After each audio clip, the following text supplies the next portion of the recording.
Bismillahirrahmanirrahim. Assalamualaikum warahmatullahi wabarakatuh. Mahasiswa sekalian, kali ini saya ingin membahas tentang sistem endokrin.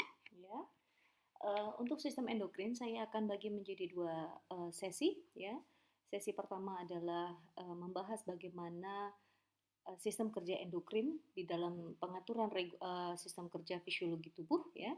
Dan yang kedua adalah membahas tentang jenis-jenis hormon, ya, serta bagaimana hormon tersebut mengatur kerja di dalam sistem tubuh. Seperti telah kita ketahui bersama bahwa di dalam sistem tubuh hewan, ya, integrasi dan koordinasi diatur oleh dua sistem.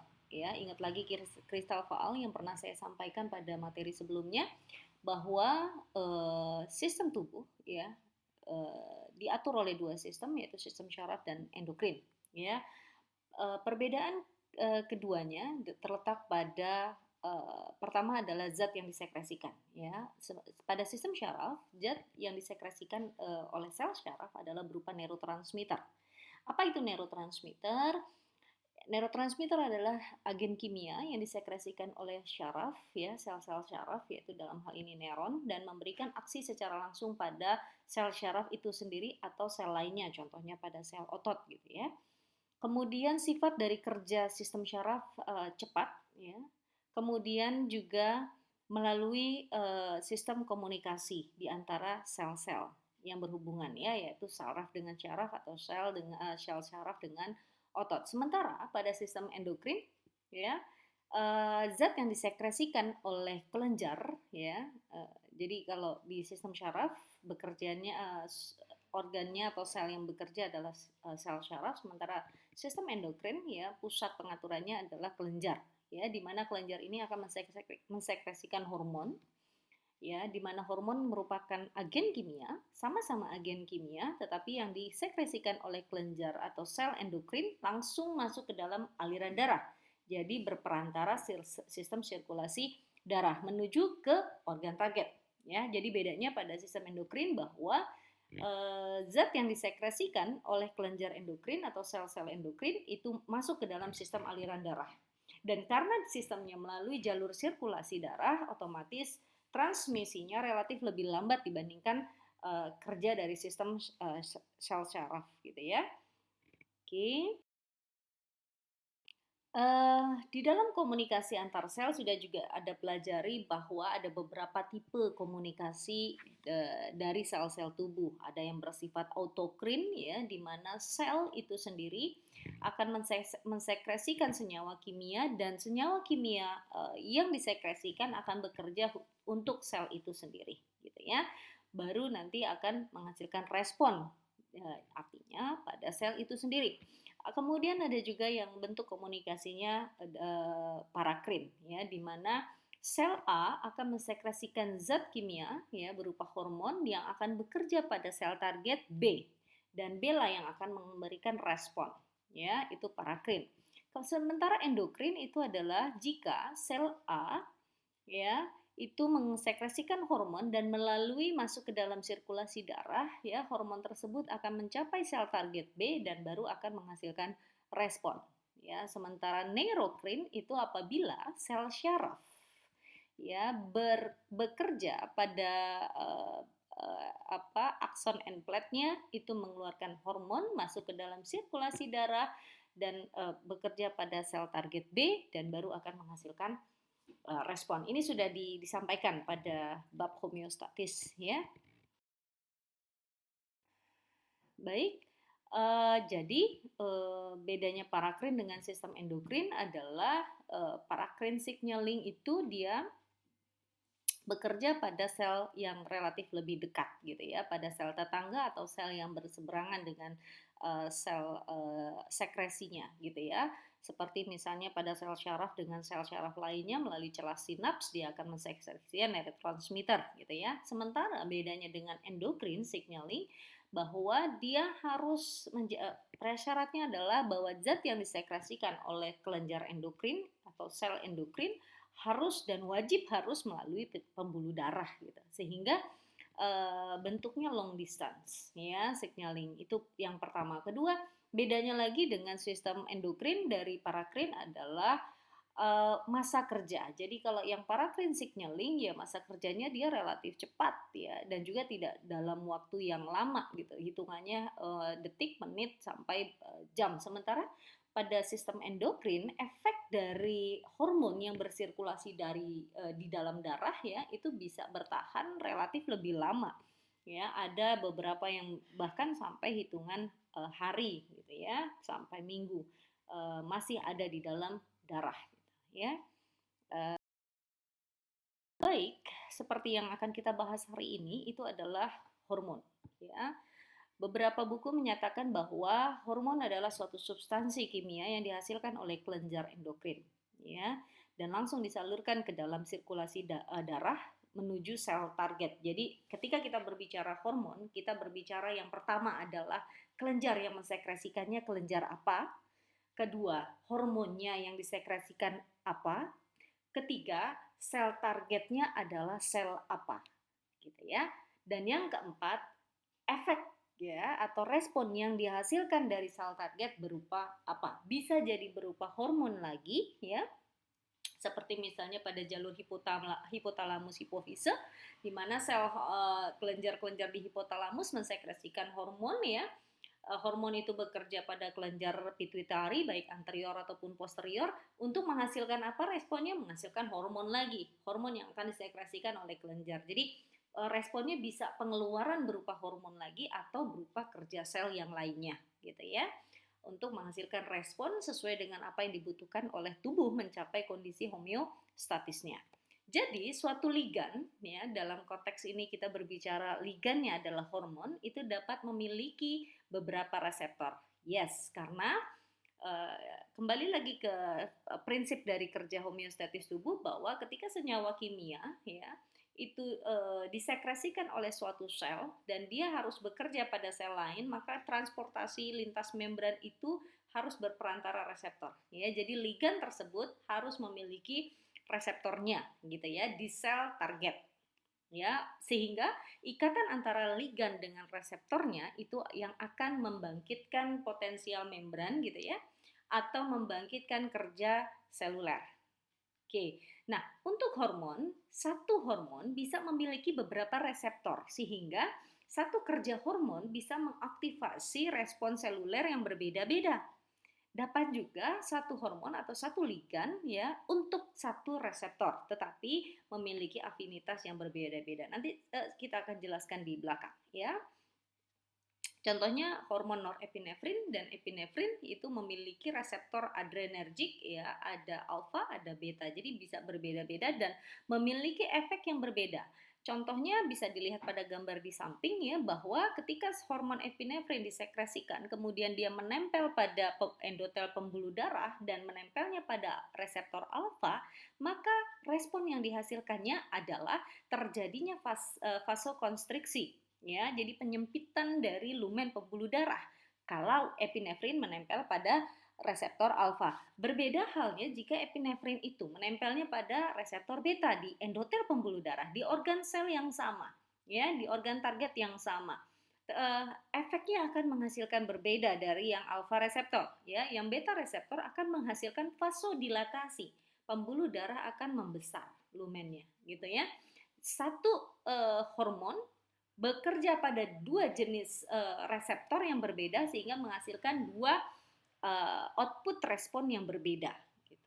Ya, jadi ketika kita berbicara hormon tidak sekedar bahwa hormon epinefrin akan meningkatkan vasokonstriksi. No, tergantung reseptornya apa dulu yang diikat gitu, baru nanti akan menghasilkan output yang sesuai. Dari sini bahwa sel ya dapat diketahui bahwa satu sel yang sama dia akan bisa memberikan respon berbeda ya terhadap satu molekul yang memberikan sinyal. Jadi satu molekul yang memberikan sinyal yang sama, sel yang sama tetapi reseptornya berbeda tergantung pada apa? Sel targetnya yang sama tapi memiliki respon yang berbeda tergantung dari di mana tempat reseptor mana yang tempat hormon tersebut menempel gitu ya. Oke, jadi satu sel bisa memberikan respon yang berbeda dari satu molekul yang memberikan signal. Seperti yang sudah saya katakan tadi bahwa mekanisme kerja hormon itu hampir mirip dengan sistem kerja syaraf ya, bahwa pertama harus ada rangsangan dulu ya, ekstraseluler signal molekul apapun itu ya. Jadi harus ada rangsangan, lalu rangsangan tadi harus berikatan. Rangsangan tadi akan direspon oleh sel produk ya, sel production atau sel produksi hormon ya, kelenjar dalam hal ini dia untuk mensekresikan hormon. Nah, hormon ini akan masuk ke dalam aliran darah ya, dan dia akan sampai ke sel target. Di sel target dia harus ditangkap oleh reseptor spesifik ya, reseptornya harus spesifik, dan ketika ikatan antara hormon dengan reseptornya, maka itu akan menghasilkan transduksi signal ya, transduksi signal di sel target. Dan respon yang diberikan dari reaksi transduksi signal itu akan sesuai dengan kebutuhan dari tubuh kita ya. Ini seperti yang saya sampaikan tadi, pada saat hormon berhasil mengikat reseptornya di membran sel target, maka apa yang akan terjadi? Yang terjadi adalah yang pertama terjadi perubahan permeabilitas dari membran sel target itu sendiri. Jelas ya. Jadi permeabilitas akan berubah menjadi lebih permeable atau lebih tidak permeable, lebih meningkat potensial membrannya atau lebih turun ya. Jadi yang jelas pasti akan terjadi perubahan permeabilitas membran sel ya, tergantung dari tujuan atau di mana reseptor tempat hormon itu menempel. Yang kedua, terjadi perubahan kecepatan sekresi atau sintesis sel ya. Bisa dipercepat, bisa diperlambat, tergantung dari apa tujuan dari menempelnya hormon pada reseptornya. Yang ketiga adalah perubahan kekuatan kontraksi bila targetnya adalah sel-sel otot. Bisa kekuatannya bisa ditingkatkan, bisa juga dilemahkan gitu ya, dikurangi. Jadi perubahan permeabilitas, perubahan kecepatan sekresi dan sintesis sel ya, bisa positif bisa negatif, perubahannya tergantung dari apa yang diperintahkan oleh otak gitu ya. Dan perubahan kekuatan dari kontraksi bila targetnya adalah sel otot. Itu yang akan terjadi apabila hormon berhasil berikatan dengan reseptornya gitu ya. Nah, kemudian apa aktivitas hormon pada sel target? Nah, pada sel target, ketika hormon itu masuk ke dalam sirkulasi darah dan menuju sel target, yang pertama, hormon harus dikenali oleh reseptor, jelas, dan harus binding, ya, binding dengan sangat baik pada reseptor. Yang kedua, seperti yang sudah saya sampaikan bahwa reseptor untuk suatu hormon itu bersifat spesifik, jadi tidak bisa general gitu ya. Jadi reseptornya harus spesifik. Untuk hormon insulin ya spesifik insulin gitu ya. Kemudian satu atau lebih proses interseluler itu harus terjadi ya. Misalnya apakah reaksi enzimatis, pengaktifan siklik AMP, pergerakan ion ya, akibat yang ditimbulkan dari aktivasi dari reseptor tadi. Jadi reseptor tadi langsung aktif dan akan menghasilkan transduksi signal ya, baik berupa bentuknya adalah enzimatis yang aktif atau pengaktifan reaksi kimia yang ada di dalam sitoplasma sel ataupun di dalam inti sel. Ini contohnya ya, di gambar ya, ini saya sertakan. Jadi pada saat hormon keluar dari sirkulasi darah ya, di sini yang dicontohkan adalah water soluble hormone. Dia kemudian masuk ke dalam sel target, berikatan dengan reseptor yang ada di sel membran, dia akan menghasilkan atau mengaktifasi G protein. Ya. Nah, dia akan mengaktifasi G protein. Nah, G protein yang diaktifasi ya, ini akan jadi G protein yang sudah aktif akan segera mengaktifasi enzim adenilil siklase ya. Yang akan apa? Yang akan mengkatalisis, yang mengubah ATP menjadi siklik AMP ya.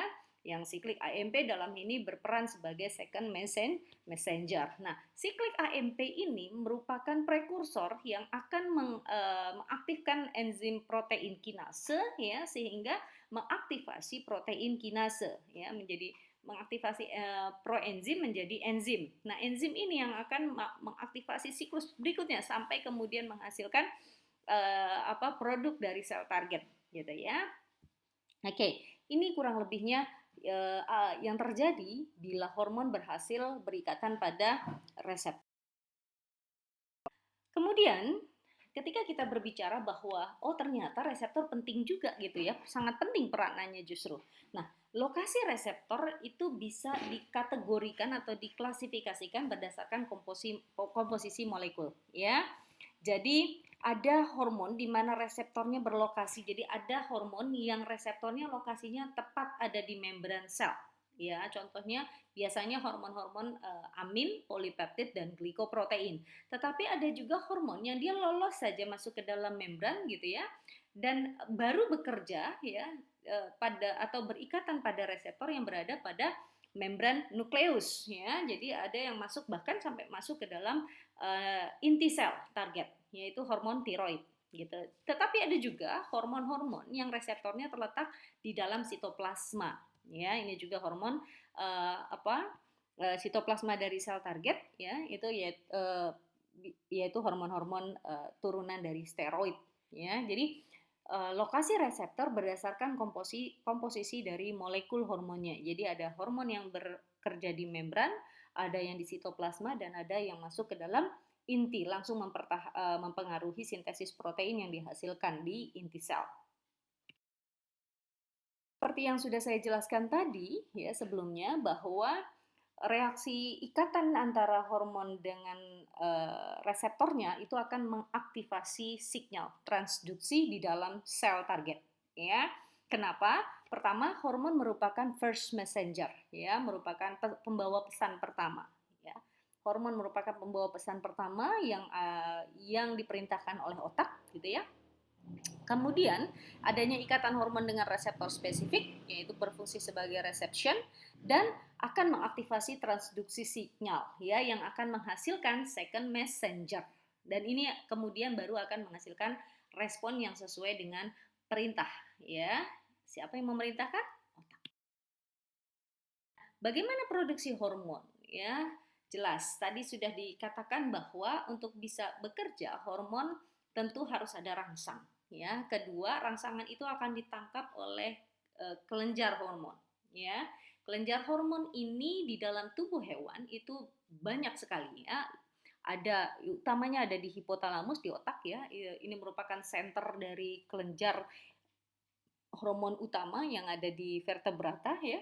Hipotalamus ya, sudah disampaikan bahwa hipotalamus nanti akan mensekresikan kelenjar yang bersifat releasing atau inhibiting ya, menghambat atau melepaskan, merilis. Lalu ada kelenjar pineal ya yang memproduksi melatonin, ini juga sudah saya sempat sampaikan di sistem syaraf. Di bawahnya ada kelenjar pituitary. Nah, kelenjar pituitary ini yang menerima perintah dari hipotalamus ya. Baru kemudian akan direspon oleh kelenjar pituitary untuk merilis hormon-hormon yang mengatur kelenjar-kelenjar di bawahnya. Apa saja kelenjar-kelenjar yang ada di bawahnya? Kelenjar-kelenjar yang ada di bawahnya seperti tiroid ya, kemudian ada paratiroid, hati, timus, kemudian lambung ya, pankreas, kemudian ada kelenjar adrenal ya, di bagian proksimal ginjal. Ginjal itu sendiri, kemudian pada hewan jantan itu ada testis ya, hewan betina itu ada ovari, kemudian plasenta ketika bunting ya, dan ada uterus ya. Kita berbicara hewan jadi istilahnya adalah bunting, bukan kehamilan ya. Pada manusia kehamilan ya. Kita bahas satu persatu kelenjar hipotalamo-hipofisial ya. Ini dikenal sebagai jalur akses hipotalamus hipofisial. Ini merupakan pusat pengatur sekresi utama hormon pada vertebrata. Letaknya ada di otak ya, di kranium, os kranium ya, di otak pusat. Nah, melalui nukleus paraventricularis ya dan preopticus ya, supraopticus ini dia akan mensekresikan mensekresikan hormon ya. Hormon itu akan dihantarkan langsung ke kelenjar hipofisa. Jalurnya adalah langsung ya, karena memang posisinya juga berdekatan ya.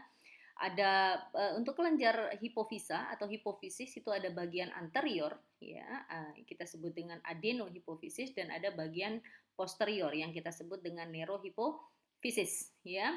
Untuk adenohipofisis dia kelenjar ini akan mensekresikan ya melalui pembuluh darah ya yang keluar dari kelenjar-kelenjar ya yang keluar dari kelenjar adenohipofisis, yaitu bisa hormon prolaktin untuk meningkatkan produksi susu pada saat ibu hamil atau betina hamil ya. Kemudian ACTH ya mensekresikan glukokortikoid ya, hormon-hormon glukokortikoid dan mineral kortikoid ya. Kemudian TSH ya mensekresikan hormon-hormon tiroid ya, T3 T4. Kemudian ada growth hormone yang berfungsi sebagai mempromot pertumbuhan ya serta metabolisme lemak dan karbohidrat. Kemudian juga adenohipofisis akan mensekresi FSH dan LH ya sebagai yang mengontrol sistem kerja dari sistem reproduksi dan hormon seks ya. Sementara di bagian posterior, neurohipofisis itu akan mengeluarkan hormon oksitosin. Ini dimanfaatkan pada saat kontraksi, ya, prapartus yang mau melahirkan atau pada saat pengeluaran susu, ya, ini oksitosin. Dan juga perilaku sosial pada hewan, ya. Begitu juga dengan vasopresin, ya, ini terkait dengan pembuluh darah. Baik, kita lanjutkan. Hipotalamus ya, seperti yang Anda ketahui bahwa hipotalamus posisinya ada di dalam otak ya, merupakan bagian dari otak pusat yang berfungsi utamanya adalah mengendalikan kerja dari hipofisis ya, baik hipofisis anterior ataupun hipofisis posterior ya. Melalui apa kerja hipotalamus? Dengan cara mensekresikan hormon ya. Hormon yang disekresikan hipotalamus ada dua kategori. Ada hormon yang bersifat releasing ya, artinya dia akan men-turn on kerja dari kelenjar-kelenjar hormon di bawahnya, atau hormon inhibitory ya yang membuat turn off dari kerja hormon kerja dari kelenjar hormon yang ada di bawahnya. Jadi bisa release, bisa inhibitory. Nah, hipotalamus ini kerja ya bisa menghasilkan atau merilis RH atau IH karena ada stimulus yang diterima melalui syaraf-syaraf sensoris melalui jalur ascending ya. Nah, stimulus yang diterima oleh hipotalamus dibagi menjadi dua, stimulus yang berasal dari eksternal tubuh ya, yang diterima melalui syaraf-syaraf visual, optik ataupun audio ya, auditory ataupun olfaktori gitu ya, indera-indera penciuman yang diterima itu merupakan bentuk stimulus yang akan masuk ke dalam hipotalamus yang sebelumnya diinterpretasi dulu oleh korteks cerebri ya. Lalu bisa juga stimulusnya berasal dari status fisiologi tubuh ya, apakah jantung gitu ya ataupun sistem pencernaan atau sistem osmoregulasi tubuh itu bisa memberikan mengirim sinyal kepada hipotalamus sehingga hipotalamus bisa mendeteksi oh iya ada masalah ya dari tekanan jantung terlalu tinggi, maka dia akan meregulasi hormon-hormon yang nanti akan merilis ya sistem yang bisa menurunkan kerja jantung gitu ya sehingga mencapai kondisi homeostatis ya. Jadi itu kerja hipotalamus ya. Bisa dilihat pada chart di paling kanan ya. Stimulus yang diterima oleh hipotalamus itu akan menghasilkan ya produksi hormon tropik hormon ya H yang pertama di mana hormon ini dikeluarkan melalui pembuluh darah yang menuju ke anterior pituitary atau posterior pituitary ya. Responnya adalah dengan sekresi hormon kedua, tropik hormon yang kedua ya. Tropik hormon ini kemudian keluar dari kelenjar pituitary menuju kelenjar endokrin dan kelenjar endokrin mensekresi lagi hormon yang ketiga. Jadi hormon produknya responnya berupa hormon lagi ya. Kemudian hormon yang keluar melalui dari kelenjar hormon ya di sel atau organ ya dia akan mencapai target ya, target jaringan dan menghasilkan respon yang sesuai dengan apa yang diperintahkan oleh korteks cerebri di awal gitu ya. Nah, jalur hipotalamus sampai hipofisis ini disebut dengan jalur short loop ya negative feedback. Jadi ketika sudah keluar hormon kedua dari kelenjar pituitary, dia akan memberikan feedback negatif kepada hipotalamus untuk menstop ya releasing hormon gitu ya. Sementara jalur long loop itu adalah bila hipotalamus itu sampai ke hormon ketiga gitu ya, sampai ke target tissue Jadi ada short loop, ada long loop ya, tergantung dari seberapa jauh jarak atau seberapa tahap jarak dari kerja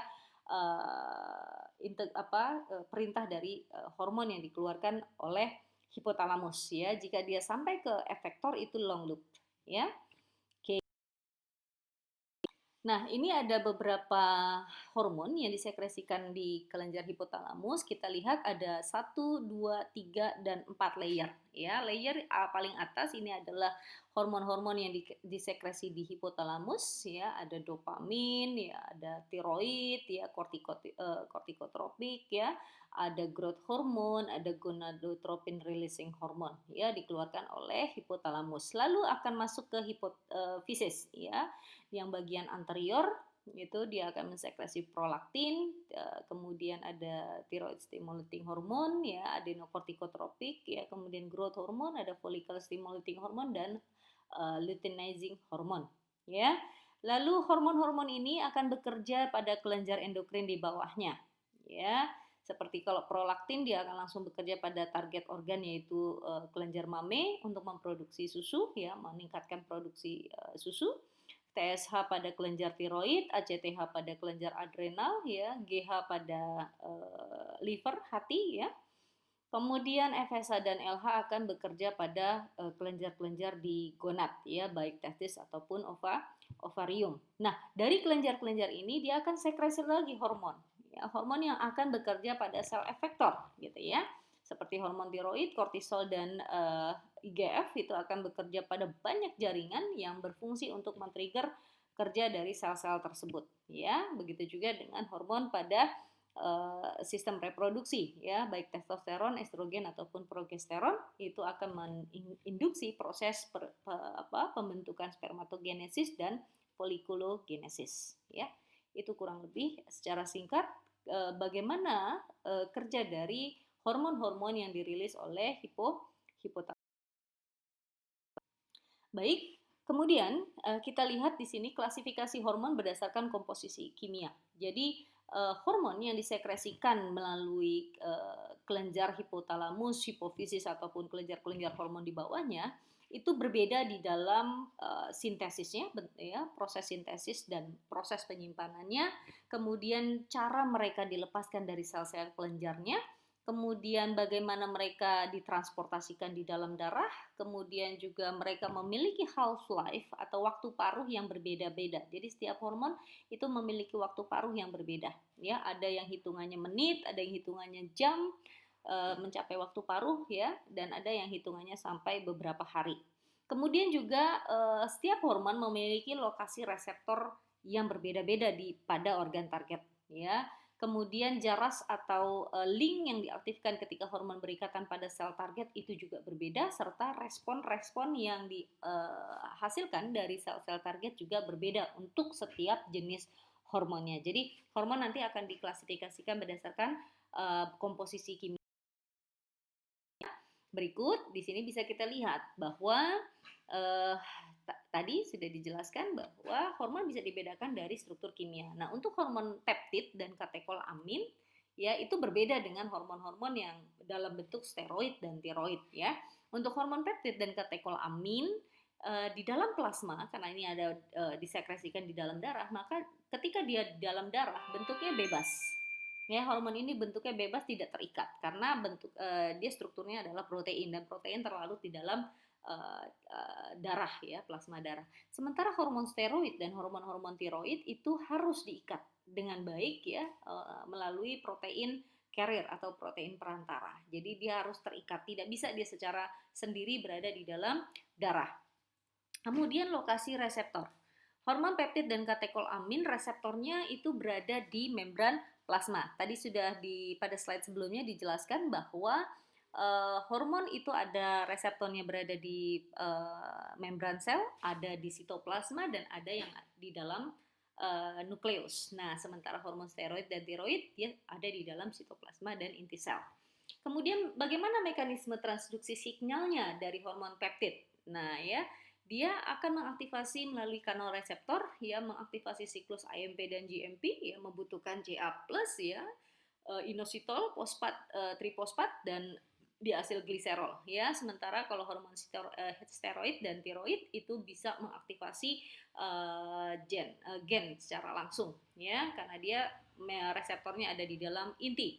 Lalu bagaimana kecepatan pelepasan hormon dari hormon peptid dan katekolamin? Ini relatif lebih cepat dibandingkan hormon steroid dan tiroid. Jadi struktur kimia dari hormon itu menentukan banyak faktor tadi ya, bagaimana keberadaannya di dalam darah, kemudian reseptornya, transduksi sinyal yang dibangkitkan oleh ikatan hormon reseptor itu berbeda-beda ya. Tapi secara garis besar hormon peptid dibedakan dari steroid dengan melalui ini ya. Anda bisa baca buku, banyak sekali buku yang sudah menjelaskan tentang hal ini.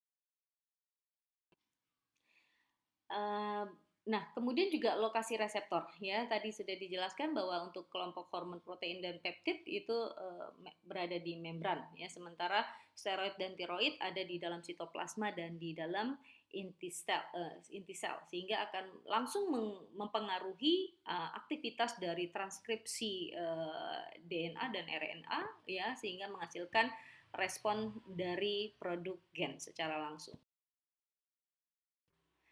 Ini seperti yang saya katakan ya, untuk hormon amin ya, yaitu ada katekolamin ya, hormonnya ada epinefrin, norepinefrin, dopamin ya, yang diturunkan dari asam amino tirosin ya. Ini bekerja tipikal seperti hormon-hormon peptida pada umumnya ya. Kemudian T3 T4 juga sama ya, bekerja seperti hormon-hormon steroid. Kemudian melatonin diturunkan dari triptofan ya. Jadi bahan bakunya adalah asam amino esensial. Kemudian hormon peptida ya.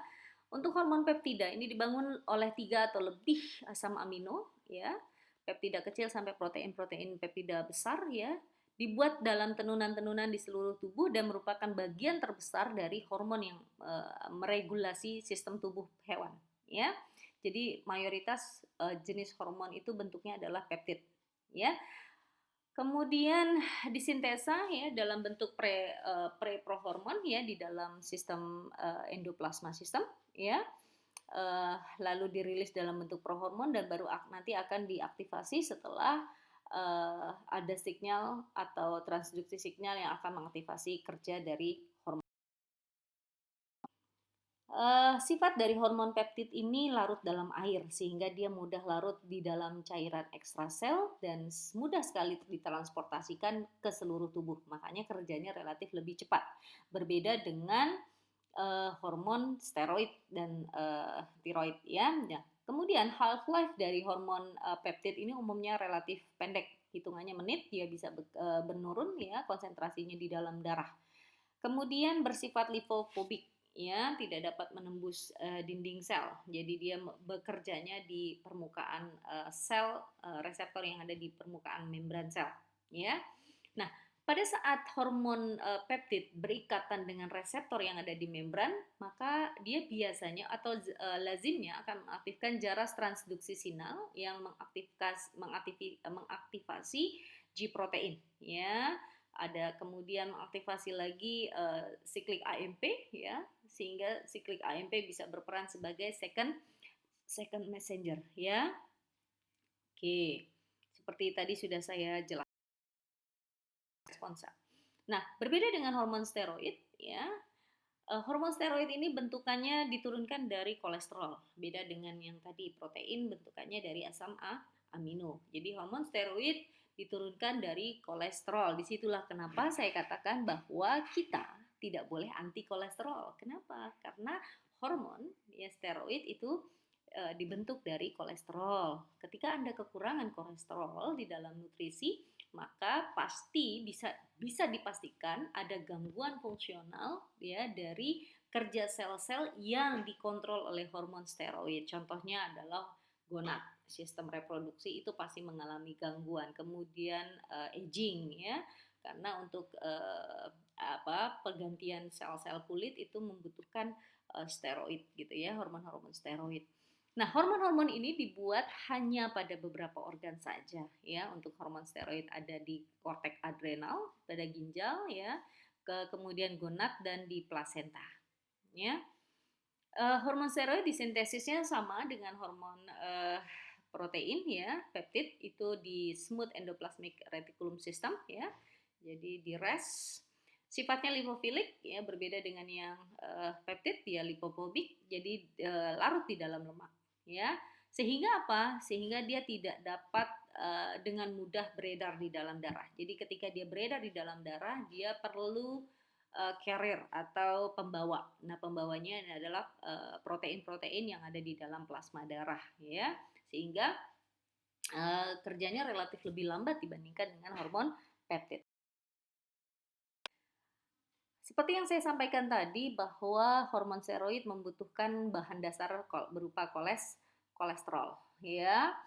Kolesterol ini akan dirubah oleh enzim desmolase menjadi pregnenolon ya, lalu dirubah lagi menjadi progesteron ya.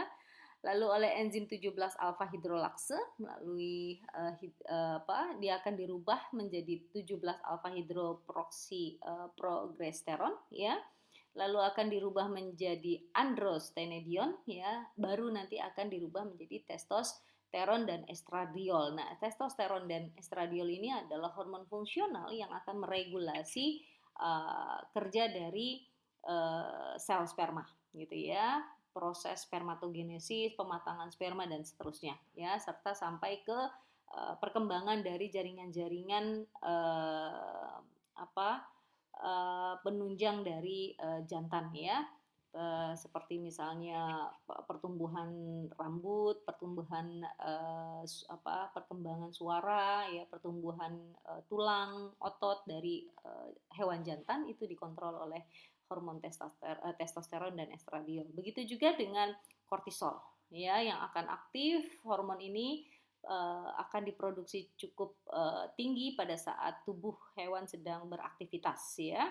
Kemudian juga aldosteron. Jadi kekurangan hormon kekurangan zat kolesterol di dalam nutrisi atau di dalam stok makanan ya kita ya, itu bisa mengakibatkan gangguan produksi dari hormon-hormon berikut ini gitu ya. Bagaimana kerja dari hormon tiroid ya?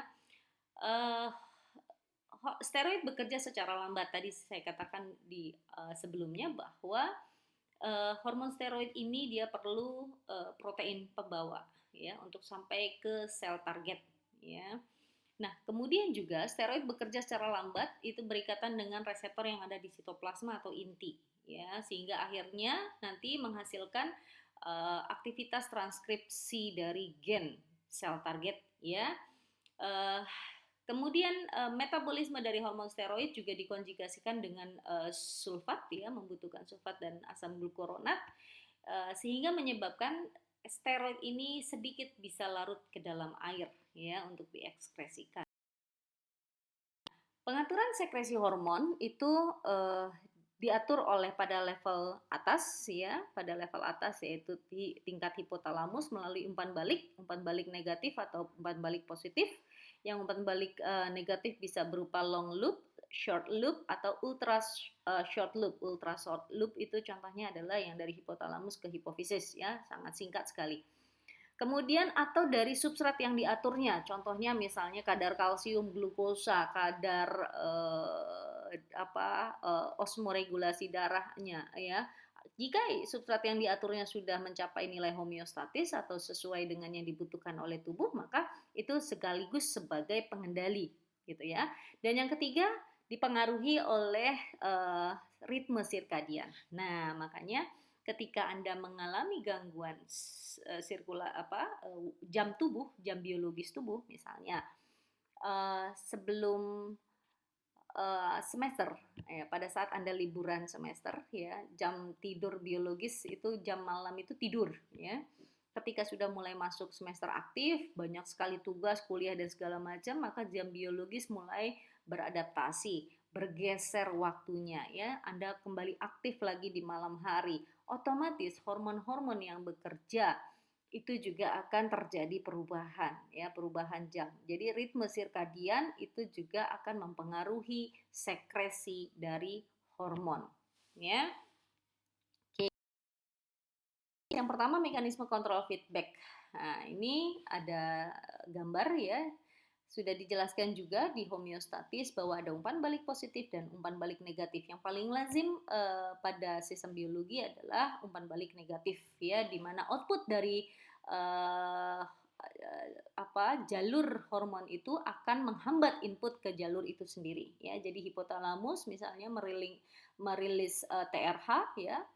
Kemudian TRH masuk ke dalam anterior pituitary menyebabkan pituitary anterior mengeluarkan TSH. TSH masuk bekerja diterima di tiroid kelenjar tiroid lalu merilis T3 dan T4. Nah, T3 T4 yang dikeluarkan dari kelenjar tiroid masuk ke dalam aliran darah. Nah, kadar T3 T4 yang meningkat di darah itu akan diterima oleh hipotalamus sebagai sinyal ya, sinyal apa? Sinyal penghambatan ya. Jadi kadar T3 dan T4 yang tinggi di dalam darah itu akan memberikan sinyal hipotalamus untuk menstop pengeluaran TRH di hipotalamus ya. Jadi faktor kontrolnya di situ. Oke, nah jalur hipotalamus hipotalamus hipofisis ini biasa kita kenal dengan istilah hypothalamic pituitary axis ya. Jadi jalur hipotalamus dan pituitary.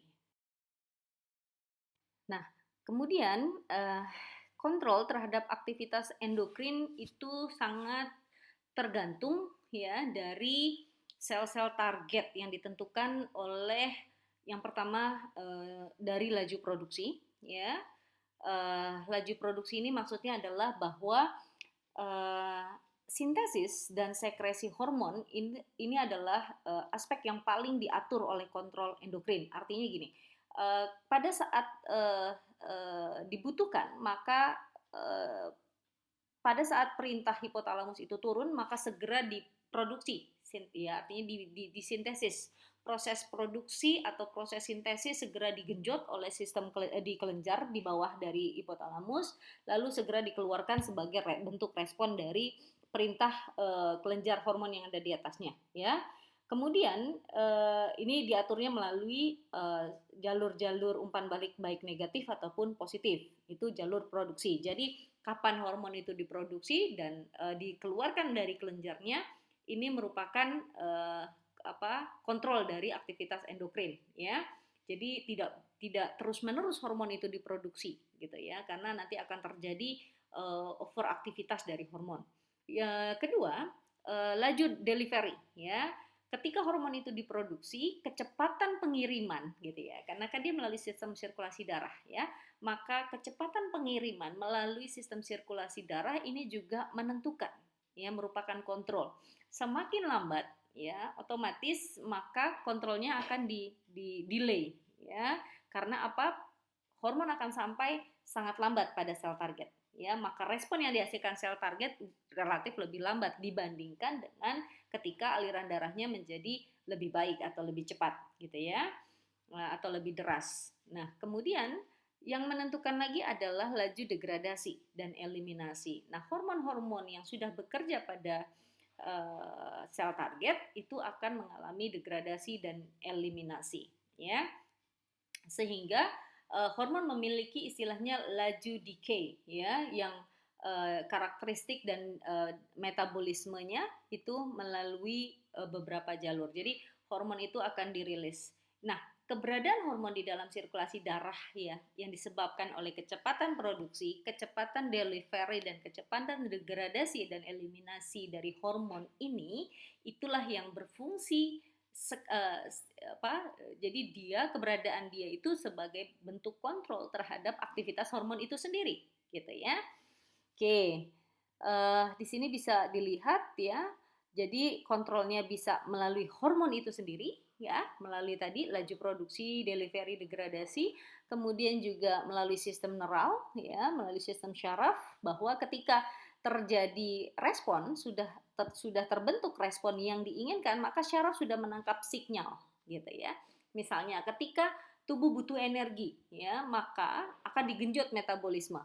Pada saat ATP cukup banyak dihasilkan, ya glukosa sudah tinggi kadarnya di dalam darah, maka otak akan menerima sinyal melalui jalur syaraf ya, dari syaraf intrinsik di pembuluh darah endotel yang akan memberikan kabar ke otak pusat, oh ini sudah tinggi nih kadar gula darahnya, sudah cukup gitu ya. Maka otak akan memerintahkan lagi kepada hipotalamus untuk menstop ya dari kelenjar hipotalamus untuk tidak lagi menggenjot metabolisme karena sudah tercapai gitu ya. Atau melalui jalur humoral tadi ya, melalui substansi yang terlarut di dalam darah. Oke, jadi ada 3 mekanisme. Kelenjar itu hormon itu sendiri melalui sistem syaraf dan melalui apa yang terlarut di dalam darah ya. Jadi homeostatis sudah tercapai yang ada di dalam darah, maka itu juga sebagai faktor kontrol. Sehingga tidak ada itu namanya overproduction dari hormon. Jadi sebenarnya seperti itu dalam keadaan normal, dalam keadaan fisiologis. Kita berbeda lagi ketika berbicara dalam kondisi patologis ya. Nah, eh, efek fisiologi dari hormon ini juga tergantung pada konsentrasi di dalam darah. Tadi sudah saya sampaikan ya. Di samping konsentrasi di dalam darah juga konsentrasi pada reseptor ya.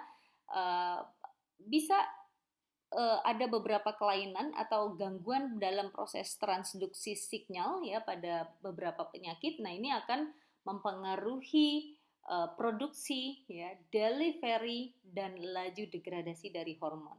Ya, jadi itu yang saya katakan bahwa pada kondisi patologis misalnya reseptornya rusak atau ada kompetitif ya karena Anda mengkonsumsi obat-obatan tertentu sehingga produksi dari hormon itu mengalami delay untuk sampai pada reseptornya itu bisa terjadi ya.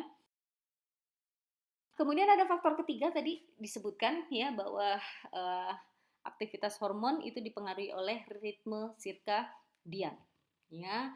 Apa itu ritme sirkadian? Ingat lagi materi di homeostatis ya. Jadi siklus biologis 24 jam. Itu yang disebut dengan ritme sirkadian. Sederhananya seperti itu. Ya, jadi menghasilkan pola atau irama ya dalam waktu siklus 24 jam, satu hari saja ya. Nah, pola sekresi hormon ini dipengaruhi pola tidur atau kalau kita berbicara circadian ritme adalah jam tidur. Nah, ya, jadi makanya saya bilang bahwa ketika Anda masa libur kampus, masa libur akhir semester di mana Anda tidak banyak tugas, tidur pun nyenyak, tidak stres dengan berbagai tekanan aktivitas harian kampus, maka jam tidur Anda normal. Misalnya jam 10 malam sudah tidur ya, jam 4 ya, dan mencapai tingkat pulas tidur juga baik gitu. Berbeda halnya dengan ketika Anda masa aktivitas semester aktif ya. Jam tidur bergeser dan ketika tidur pun tidak mencapai tingkat pulas. Kenapa? Karena besok sudah harus mengumpulkan tugas. Nah, ya, jadi kualitas dan jam tidur itu juga mempengaruhi kadar hormon. Kemudian cahaya. Nah, ini juga penting. Cahaya. Sudah dikatakan sebelumnya pada bab homeostatis bahwa faktor cahaya itu mempengaruhi ada 2 hormon yang penting ya di sini, melatonin dan kortisol. Kita lihat di gambar sebelah ya. Di sini bisa dilihat ya pada jam 6 pagi ya di mana aktivitas tubuh dimulai ya, kemudian terang mulai sampai jam 6 sore. Ini adalah jalur siang hari ya. Normalnya manusia dan beberapa vertebrate yang bersifat diurnal dia akan beraktivitas biologis pada jam ini gitu, ya. Kita lihat apa yang naik hormon yang diproduksi selama jam aktif tubuh ini adalah diurnal ya. Itu hormon kortisol. Lihat yang garis merah. Dia akan naik dan mencapai puncaknya pada pukul 9. Ini hormon kortisol ya. Ini merupakan hormon yang akan merupakan bahan bakar Anda untuk Anda sanggup beraktivitas dari jam 6 pagi sampai sore. Ya, hormon stres juga sama di sini ya.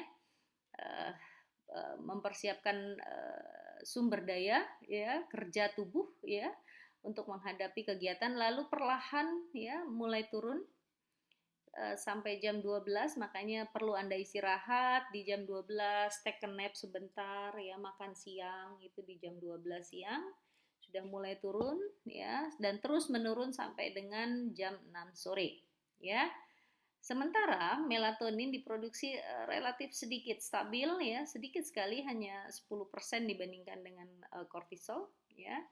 Tetapi berbeda pada saat mulai jam 6 pagi 6 sore ya, dari jam 6 sore sampai jam 6 pagi ini melatonin terus diproduksi secara meningkat terus ya. Jadi berlawanan kerjanya dengan kortisol. Dia terus meningkat dan mencapai puncaknya pada jam 10 malam sampai jam 2 pagi. Makanya saya katakan bahwa melatonin itu mencapai puncaknya pada jam 10 malam sampai jam 2 pagi. Ini adalah jam terbaik Anda harus mencapai tidur yang berkualitas ya. Dan di sini adalah periode di mana terjadi regenerasi sel dengan maksimal ya. Oke, ketika Anda gagal mencapai tidur yang baik dengan tidur yang berkualitas ya, dan suasana tidur juga sangat gelap ya, ini akan meningkatkan kualitas produksi dari melatonin. Nah, siapa di sini yang masih tidurnya terang ya. Jadi cahaya lampu kamar ya pada saat Anda tidur itu tetap merupakan rangsangan bagi nervus opticus dan akan ditangkap di sinyal otak. Sehingga produksi melatonin itu akan relatif lebih rendah ya kalau Anda tidur dengan disertai cahaya lampu ya dibandingkan dengan tanpa lampu sama sekali. Nah, itu dan ini sudah ada hasil laporan penelitiannya gitu ya bahwa produksi melatonin akan mencapai puncak pada jam 10 malam sampai jam 2 pagi dan uh, konsentrasi maksimumnya diperoleh jika Anda tidur dalam keadaan gelap dibandingkan dengan Anda tidur dalam keadaan terang. Lalu kemudian proses fisiologi tubuh akan di-repair sampai dengan jam 6 pagi. Ya, ritme sirkadian ini yang fisiologis, yang normal.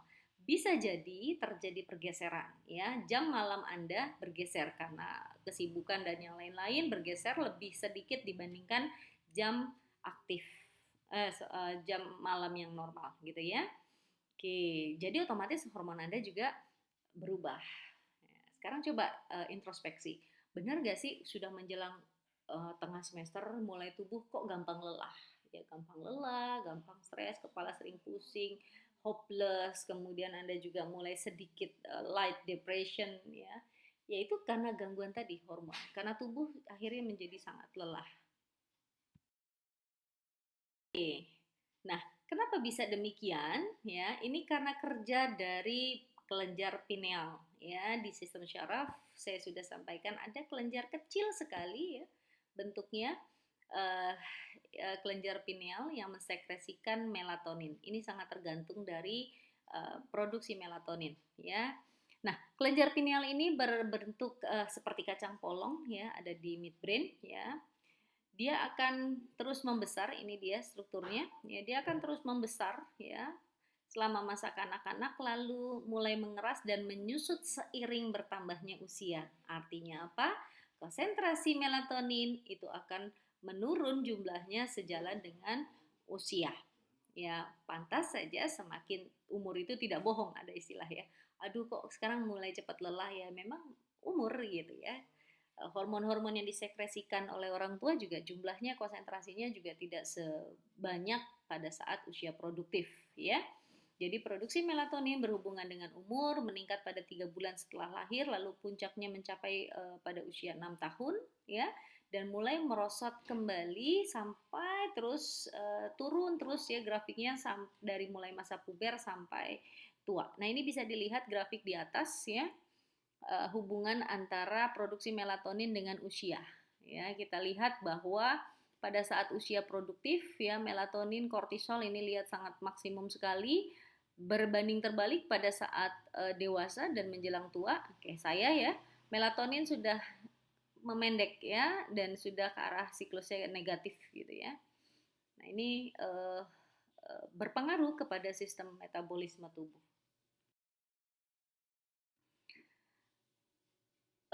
Seperti yang sudah saya katakan tadi bahwa produksi melatonin oleh kelenjar pineal itu ditentukan oleh jumlah cahaya yang diterima pada saat kita tidur ya. Jadi selama tidur malam tingkat melatonin di tubuh itu mencapai puncak antara jam 11 sampai jam 2 pagi ya, jam 11 malam sampai jam 2 pagi lalu turun secara dramatis sampai menjelang fajar. Jadi Anda usahakan dalam keadaan tertidur, sleep Ya kemarin sudah diskusi, kita ada SWS dan ada REM, tidur bermimpi dengan tidur, ya tidur pulas, gitu ya. Nah, pada saat kita tidur, ya puncak dari tidur, maka melatonin akan mencapai puncak, ya pada saat tubuh sampai pada suhu temperatur basal, ya, lalu akan menurun sejalan dengan menjelang fajar, gitu ya. Ini terus menerus terjadi sepanjang siklus harian, dan ketika bertambahnya usia, jumlah konsentrasi yang disekresi oleh kelenjar pineal terhadap melatonin itu berkurang. Oke. Apa pengaruh melatonin pada tubuh manusia? Ya, melatonin ini memegang peranan penting dalam regulasi, mengawasi kerja dari seluruh kelenjar-kelenjar dan organ selama siang hari. Jadi selama siang hari Anda butuh energi dan segala macam, ya, sistem tubuh seluruhnya bekerja. Nah, itu sangat tergantung pada berapa banyak melatonin yang disekresikan pada saat Anda istirahat, ya. Melatonin juga berfungsi mengendalikan kelebihan rangsangan syaraf simpatis. Jadi orang yang tidurnya baik, cukup, maka overproduction dari atau over rangsangan dari syaraf simpatik atau syaraf kerja itu bisa dikendalikan. Jadi Anda nggak gampang stres, gitu ya. Kemudian juga tekanan darah, ya, diastol utamanya, sehingga orang-orang yang menderita hipertensi biasanya mengalami gangguan tidur, ya. Makanya ketika tekanan darah tinggi, suami saya biasanya saya suruh tidur aja dulu, gitu. Nanti dia akan turun sendiri, gitu ya. Dan memperlambat kecepatan jantung sehingga bisa mengurangi dampak pada jantung. Jadi kalau Anda ingin punya jantung yang sehat, cuma satu usaha yang pertama secara fisiologi, yaitu tidur yang baik, ya. Nah, di sini bisa dilihat bahwa secara keseluruhan, secara umum gitu, hormon-hormon yang diproduksi, gitu ya, pada siang hari itu adalah hormon-hormon yang meningkatkan laju metabolis, ya, meningkatkan kerja syaraf simpatis, ya. Ya, salah satu hormonnya adalah kortisol atau hormon adiponektin atau hormon insulin, ya. Kemudian kalau yang menurunkan adalah growth hormone, ya, melatonin, glukagon dan leptin, ya. Sementara pada malam hari, ya, hormon-hormon yang ditingkatkan adalah growth hormone, melatonin, glukagon dan leptin. Sebaliknya, diturunkan, ya, eh, kerja dari syaraf simpatis, jadi diaktifkannya yang parasimpatis, ya, kortisol, adiponektin dan insulin. Jadi shift works, ya. Ini sekaligus menjawab pertanyaan kemarin ada teman Anda, ya, bisa nggak sih syaraf simpatis akan aktif bersamaan dengan syaraf parasimpatis? Tidak, gitu, karena kerjanya berlawanan. Jadi harus salah satu, gitu. Baik, saya pikir untuk regulasi hormon secara umum dalam sistem fisiologi cukup sekian. Uh, Nanti kita akan lanjutkan pada materi jenis hormon, ya, dan kerjanya dari setiap jenis hormon yang ada diproduksi oleh tubuh hewan. Uh, Hari ini cukup sekian. Jika ada yang ingin ditanyakan, kita bisa diskusi di grup. Terima kasih. Wassalamualaikum warahmatullahi wabarakatuh.